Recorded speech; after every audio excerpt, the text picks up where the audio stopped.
Bonjour les amis, aujourd'hui nous allons parler de l'éveil spirituel, un éveil de votre intelligence qui est déclenché par votre relation avec un pervers narcissique.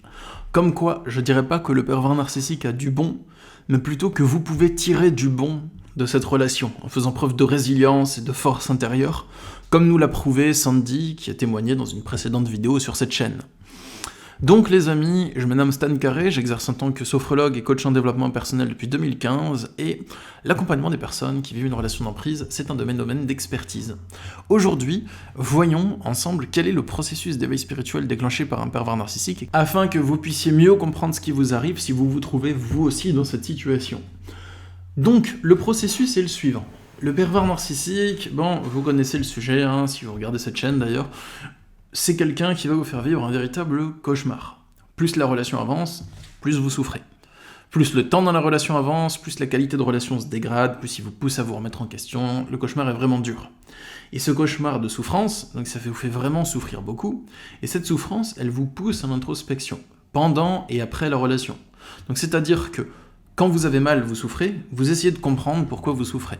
Donc vous cherchez comment faire en sorte qu'il change, comment vous remettre en question, peu importe. Vous entamez une démarche pour mettre fin à la souffrance. Et la souffrance, c'est elle qui vient vous sortir de l'illusion dans laquelle le pervers narcissique vous enferme, de l'illusion dans laquelle votre propre esprit vous enferme en réaction à cette relation destructrice. C'est un peu comme si vous dormiez pendant la nuit et quelqu'un vient vous pincer très fort la peau du bras. À ce moment-là, vous allez peut-être avoir mal dans votre rêve, et au bout d'un moment, vous allez avoir mal pour de vrai, et vous réveiller. La souffrance, c'est ça qui va vous amener à sortir de l'illusion. Et pas d'un coup, pas aussi nettement, mais qui va vous amener à trouver un chemin pour sortir de l'illusion. Donc, vous cherchez des solutions à votre souffrance, vous comprenez énormément sur vous-même, que ce soit grâce à vos propres efforts, ou bien grâce à une approche plus cartésienne, comme la psychologie, par exemple, une approche analytique, psychologique, ou bien grâce à une approche plus spirituelle, qui vous permet de grandir intérieurement.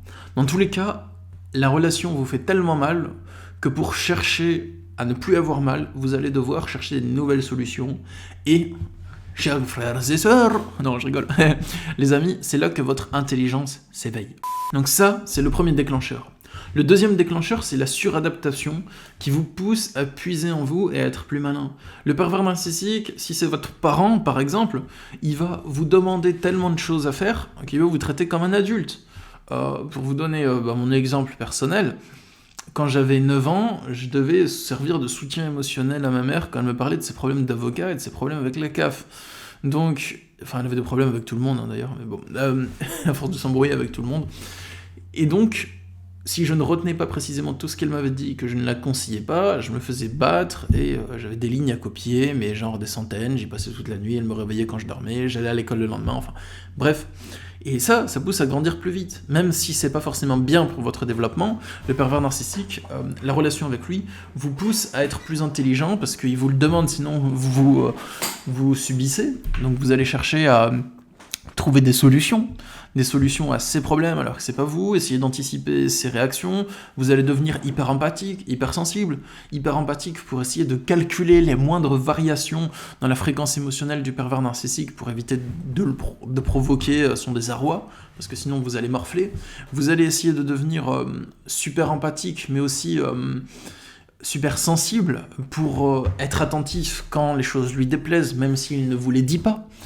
Et rien que ça vous pousse à être plus intelligent, à avoir une finesse de perception dans les émotions, à détecter la palette émotionnelle, le spectre émotionnel des autres personnes. Que vous le vouliez ou non, c'est ce qui se passe si vous passez beaucoup de temps avec une personne qui a ce comportement-là. Donc pour survivre, vous êtes obligé de devenir plus malin, et c'est aussi un des côtés positifs de la relation, même si ça vous détruit, et même si cette hypersensibilité vous pousse à vous suradapter après, vous avez quand même acquis des compétences. Les amis, je valorise pas cette personne, je valorise pas votre agresseur ou votre bourreau, mais je vous valorise vous, de la lumière que vous êtes capable de faire jaillir de l'obscurité de cette relation. Il y a de l'espoir, dans le sens où ça c'est pas l'agresseur qui et pour ça, c'est vous qui allez chercher ça en vous. Et même pour vous reconstruire, vous êtes obligé de faire un travail de résilience une fois que la relation elle est terminée, un travail pour guérir vos blessures. Donc là, je suis pas en train de vous dire que ce que fait le pervers narcissique c'est bien, mais c'est pour vous dire que vous avez vécu ces relations, et donc autant voir les points positifs, parce qu'il y en a, autant faire jaillir des points positifs, dans le sens où c'est passé, on peut plus changer le passé. Mais ce qu'on peut changer, c'est comment vous allez orienter votre regard par rapport à ce qui s'est passé, et comment vous allez vous reconstruire et modifier certaines choses dans le présent. Donc voilà ce que déjà je peux vous conseiller dans un premier temps. Donc que ce soit bien clair, hein, c'est pas le pervers narcissique que je valorise, mais c'est juste, il y a des bons côtés à la relation, enfin, parmi tout le mal, et ça vous a poussé à vous adapter, donc ces compétences, vous les avez. Et si vous êtes sensible à ce que je partage et à mon contenu, vous pouvez vous abonner à cette chaîne pour être notifié des prochaines vidéos que je sortirai sur le sujet. Et donc je rencontre beaucoup de personnes qui, suite à leur relation d'emprise, ont voulu entamer une introspection pour comprendre pourquoi ils attiraient encore ces personnes, pourquoi ils tombaient toujours sur ces schémas qui se répètent, essayer de guérir leurs blessures, leurs souffrances, leur culpabilité, leur angoisse, leurs blessures d'injustice, et qui sont entrés peut-être dans une forme de spiritualité pour ça, et qui ont éveillé leur esprit, qui se sont ouverts au fonctionnement du monde, à l'énergétique, qui se sont ouverts à plein de domaines qu'ils ignoraient, au guide spirituel, à ce genre de choses, qu'on y croit ou pas. Chacun a sa perception des choses, et je respecte toutes les perceptions, mais c'est juste pour vous dire qu'il y a plein de gens qui sont rentrés là-dedans suite à une relation d'emprise. C'est commun. Donc si ça vous arrive et que vous commencez à avoir des sensations énergétiques différentes, si vous commencez à percevoir des choses que vous ne perceviez pas avant, de l'ordre des sensations qui peuvent être bizarres ou déroutantes, sachez que vous n'êtes pas seul dans ce cas, que c'est un phénomène, que ça existe, et vous pouvez peut-être vous renseigner sur le phénomène de l'éveil spirituel. Et sachez que si ce n'est pas votre cas, mais que ça vous attire, vous pouvez commencer à vous renseigner un peu dessus, voir ce que ça donne. J'ai une chaîne qui s'appelle Journal de bord, Stan Carré Journal de bord, c'est mon autre chaîne YouTube où je vais parler justement du fonctionnement de l'esprit, de l'ouverture, de l'épanouissement, de la connaissance de soi. Donc si le sujet vous intéresse, vous pouvez aussi aller jeter un œil à cette autre chaîne YouTube. Et en dernière partie de cette vidéo, donc maintenant, je vais vous parler de mon cas à moi. Mon cas à moi, c'est que j'ai vécu avec une mère qui avait un comportement violent à mon égard. Pendant 19 ans, j'ai survécu avec elle, c'est même pas vécu.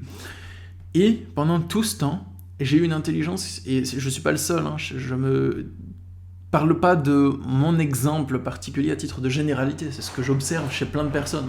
Donc c'est pour ça que j'en parle dans cette vidéo de cette manière. Mais j'ai eu mon intelligence qui a été surstimulée. J'ai vraiment eu une surstimulation. Je devais être tout le temps en alerte. Je devais tout le temps anticiper ses réactions.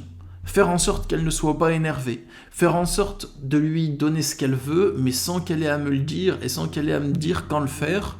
Je devais connaître ses besoins, mais elle refusait de me dire quels sont ses besoins. Je ne devais rien oublier, et elle me donnait plein de tâches à faire, et elle me distrayait pendant que je les faisais. Sinon, c'était des coups, des lignes à copier, de la violence psychologique, des castrations, voilà. Et je devais faire ça tout le temps. Donc j'ai forcément dû me suradapter, et ça a créé des séquelles chez moi. Ça a créé des séquelles dans le sens où je me sentais tout le temps coupable. J'avais l'impression que j'étais responsable si les autres personnes souffraient, alors que non, en fait, les autres personnes souffrent, même si je fais rien. Et j'avais l'impression que si je ne fais pas ce que les autres veulent, j'étais responsable. J'avais l'impression que je ne pouvais pas montrer ma vulnérabilité et mon authenticité aux autres personnes, parce que sinon elles allaient me trahir. Mais maintenant, c'est différent. Maintenant, c'est vraiment mon ouverture de montrer mon authenticité au monde. Et donc, j'ai dû surstimuler mon intelligence. J'ai dû avoir une hyper-empathie et une hypersensibilité. Et quelques années plus tard, quand elle était déjà bannie bien loin, je suis tombé sur des articles qui parlaient d'hyper-empathie et d'hypersensibilité. Et à ce moment-là, ça a été comme une ouverture de conscience pour moi. Ça a été un moyen de me reconnaître, de reconnaître que c'était ce que je vivais. Je me suis vraiment reconnu dedans. Et cette hyper-empathie, hypersensibilité, en faisant des recherches dessus, je me suis renseigné sur la sensibilité, et donc, sur les sens, parce que sens, sensible, je me suis renseigné sur l'hypersensibilité sensorielle, et donc sur la sensation. Qu'est-ce qu'une sensation ? Et en me renseignant sur la sensation, c'est là que ça m'a vraiment fait la porte ouverte vers l'éveil spirituel, parce que la sensation, les amis, je vous en parle pas souvent sur cette chaîne-là, mais c'est un truc de dingue. La sensation, quand je parle de sensation, c'est par exemple, je perçois mon bonnet, là, il est verre bouteille, je perçois le verre de ce bonnet, avec mes yeux. Et ça, c'est un de mes sens. Et rien que cette sensation, en fait, je ne vois pas un bonnet vert. Ce que je vois, c'est un amas de particules, et les capteurs de mon organisme sont paramétrés de la sorte à traduire cette information. Il y a une longueur d'onde qui émane de moi et qui rentre en connexion avec cet amas de particules, et il en résulte une sensation. Notre cerveau traduit l'information comme bonnet vert. Mais c'est pas un bonnet vert à la base. Bon, si, c'en est un, voilà, je vais pas jouer à la philo là-dessus, mais c'est un fait. Et c'est pareil pour quand je touche. C'est un amas de particules qui est chargé d'informations, c'est ma main, qui rentre en connexion avec un autre amas de particules qui est mon autre main. Et on résulte une sensation. Mais si on décompose la sensation, on voit en fait qu'il y a un envers du décor dans le monde. Qu'il y a un envers du décor, une sorte de paramétrage qui est vraiment de l'autre côté de la réalité et auquel on ne peut pas accéder, qu'on n'a même pas la capacité d'appréhender tellement c'est abstrait pour notre organisme. Et le fait de voir ça, je me suis dit, en fait, il y a autre chose que ce que je vois. Il y a autre chose que ce que je comprends. Et moi qui avais toujours un esprit ultra cartésien, comme on peut dire, ou ultra mathématique, ultra carré, comme mon nom de famille, en fait, je me suis ouvert à autre chose. Et donc là, je me suis ouvert sur la spiritualité, le développement perso, la connaissance de soi.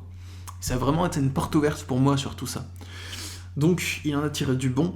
Et ensuite, j'étais un peu trop là-dedans, puis j'ai un peu rejeté, et puis maintenant ça revient tranquillement, et enfin depuis un moment d'ailleurs, mais voilà un peu le parcours que j'ai eu.